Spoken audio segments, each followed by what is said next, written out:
ప్రతి అక్షరం ప్రజల పక్షం. HR9 న్యూస్ టీవీకి స్వాగతం, సుస్వాగతం. శ్రీ సత్యసాయి జిల్లా కురువ సంఘం ఆధ్వర్యంలో హిందూపురం ప్రెస్ క్లబ్లో విలేకరుల సమావేశం. కేంద్ర కేబినెట్లో హిందూపురం ఎంపీ బీకే పార్థసారథికి మంత్రి పదవి, రాష్ట్ర మంత్రివర్గంలో పెనుగొండ ఎమ్మెల్యే సవితమ్మకు మంత్రి పదవి కల్పించాలని రాష్ట్ర సీఎం చంద్రబాబును, కేంద్ర ప్రభుత్వాన్ని మీడియా ముఖంగా కోరిన కురువ సంఘం సభ్యులు. ఈ కార్యక్రమంలో జగదీష్, నటరాజ్, బాలకృష్ణ, శ్రీధర్, మల్లికార్జున, రమేష్, ఆనంద్, మోహన్, రామకృష్ణ, హరీష్, గోపాల్ తదితరులు పాల్గొన్నారు. సత్యసాయి జిల్లాలో అత్యధిక పురుగులు ఎక్కువగా ఉన్నారు. పురుగులు ఉన్నటువంటి మా క్యాబినెట్లో అవకాశం కల్పించాలని, అక్కడ కేంద్రంలో పాఠశాలకి, ఇక్కడ రాష్ట్రంలో మంత్రి సవితమ్మకు మంత్రి పదవి ఇవ్వాలని మేము చంద్రబాబు సార్ని మీ దృష్టి ద్వారా, కురువ సంఘం ద్వారా, మీ దృష్టి ద్వారా మేము కోరుతున్నాం. ఇప్పటివరకు మన నియోజకవర్గంలో మరియు మన ఉమ్మడి అనంతపురం జిల్లాలో కులస్తులు అధికంగా ఉన్నారు.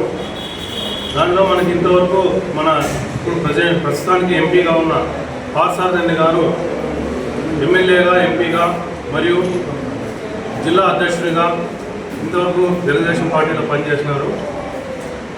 ఇప్పుడు ప్రెసిడెంట్ కూడా మళ్ళీ ఆయన ఎంపీగా ఎన్నికైనారు. ఇప్పుడు ప్రెసిడెంట్ ఉండేదానిలో సీనియర్ నాయకుడు పార్థసారథి అన్న గారు. కాబట్టి బీసీలకు ఇవ్వాల్సి ఉన్న మంత్రి పదవి మన కేంద్రంలో పార్థసారథి అన్నకి ఇవ్వాలని కురువ సంఘం తరఫున మరియు నియోజకవర్గ కురువ సంఘం సాధికార కమిటీ తరఫున కోరుచున్నాం. మరియు రాష్ట్రంలో కూడా మన జిల్లాలో పురుగులు అధికంగా ఉన్నారు. మరి మన పెనుగొండ నియోజకవర్గంలో మన కురువలకు చెందిన సవితమ్మ అక్క గారు ఎమ్మెల్యేగా గెలుపొందినారు.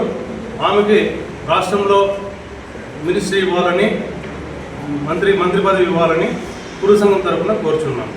ధన్యవాదాలు.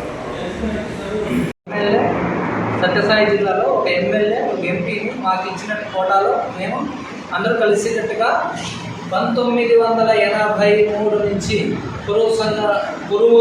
కులస్తులు తెలుగుదేశం పార్టీని ఎప్పుడు గెలిపొస్తూనే ఉన్నాము. అప్పటి నుంచి ప్రాధాన్యత మాకు ఇస్తున్నారు. ఇప్పుడు కూడా మాకు ప్రాధాన్యత ఇవ్వాలని, సెంట్రల్ మినిస్టర్ పార్థసారథి గారికి ఇవ్వాలని, స్టేట్ మినిస్టర్ మన సవితమ్మ గారికి ఇవ్వాలని మేము మా కుల సంఘం తరఫున మా కులస్తులందరూ కోరుకుంటున్నాము. మా సంఘం తరఫున మా యొక్క సహకారం ఉంటుంది. వాళ్ళతో మీరేం చేసుకోవాలో మేము చేసుకుంటాము. మా సంఘానికి మీరు చేసి ఒక ప్రెస్ ద్వారా మేము తెలియజేస్తున్నాం. సత్యసాయి జిల్లా కురువ సంఘం ఆధ్వర్యంలో ఈరోజు హిందూపురంలో ప్రెస్ మీట్ పెట్టడం జరిగింది. ముఖ్య కారణం ఏమనగా, జరిగిన సాధారణ ఎన్నికల్లో కురువ కులస్తులకు కేటాయించిన సీట్లలో ఏవైతే ఉన్నాయో ఆ 2 సీట్లు కూడాను అత్యధిక మెజారిటీతో గెలిపించుకోవడం జరిగింది. అదేవిధంగా ఇప్పుడు చూస్తే ఎన్డీఏ గవర్నమెంట్ ఏదైతే ఉందో, ఎన్డీఏ గవర్నమెంట్కి తెలుగుదేశం పార్టీ సపోర్ట్ చేస్తే తప్ప వాళ్ళు గవర్నమెంట్ ఫామ్ చేసే పరిస్థితి లేదు. సో కాబట్టి అదేవిధంగా 16 సీట్లు తెలుగుదేశం పార్టీ ఇస్తే 240 మాత్రమే భారతీయ జనతా పార్టీకి రావడం, తద్వారా జేడీయూ, జనసేన పార్టీ అందరూ సపోర్ట్ చేసి ఈరోజు సెంట్రల్లో గవర్నమెంట్ ఫామ్ చేస్తున్నందుకు మోదీ గారికి మొట్టమొదటిసారి అందరికీ కృతజ్ఞతలు తెలియజేస్తున్నాం. అదేవిధంగా మోదీ గారు కనకదాస్ అంటే ఒక ఆంధ్రప్రదేశ్ ఒకటే కాదు, కర్ణాటక, తమిళనాడు, కేరళ, గుజరాత్, మహారాష్ట్ర, రాజస్థాన్ వీటన్నిటిలో కూడా కులస్తులు ఉన్నారు. కేవలం కురువ అనే పేరుతో కాకుండా వేరే పేర్లతో పిలుచుకుంటున్నారు. మన దేశ జనాభాలో చూసుకుంటే ఖచ్చితంగా కురువలకి 5% ఓవరాల్గా కురువలకి స్థానం ఉంది. అదేవిధంగా ఖచ్చితంగా ఇప్పుడు మోదీ గారు కూడాను చాలాసార్లు కనకదాస్ విగ్రహానికి కనకదాస్ జయంతప్పుడు పూలమాల సమర్పించడం అవన్నీ చేశారు.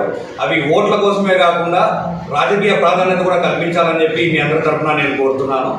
అదేవిధంగా చూసుకుంటే చంద్రబాబు గారికి కూడా విన్నవించుకోవడం ఏమనగా, మనకి మొన్న వచ్చినప్పుడు జనరల్ ఎలక్షన్స్లో చెప్పేది ఏంటంటే, లోకేష్ బాబు గారు కూడా చెప్పింది, చంద్రబాబు గారికి చెప్పేది ఏంటంటే, పార్థసారథి గారు దాదాపుగా 40 సంవత్సరాలు ఉమ్మడి ఆంధ్రప్రదేశ్గా ఉన్నప్పటి నుంచి కూడా ఓకేనా చంద్రబాబు గారు ప్రధాన కార్యదర్శిగా అధ్యక్షుడిగా ఉన్నప్పటి నుంచి కూడా చంద్రబాబు గారు వెంటే తెలుగుదేశం పార్టీతోనే నడిచినటువంటి వ్యక్తి పార్థసారథి గారు. అవకాశాలు కల్పించారు, ఎంపీగా ఇచ్చారు, ఓకేనా, మనకి జిల్లా పార్టీ అధ్యక్షులుగా కూడా చేశారు, ఎమ్మెల్యేగా అవకాశం ఇచ్చారు. ఈసారి అనుకోని పరిస్థితుల వల్ల ఎంపీగా ఇచ్చారు. కానీ మనకి ఇప్పుడు అవకాశం ఉంది, మనం ఖచ్చితంగా డిమాండ్ చేయగలం సెంట్రల్తో. కాబట్టి మీ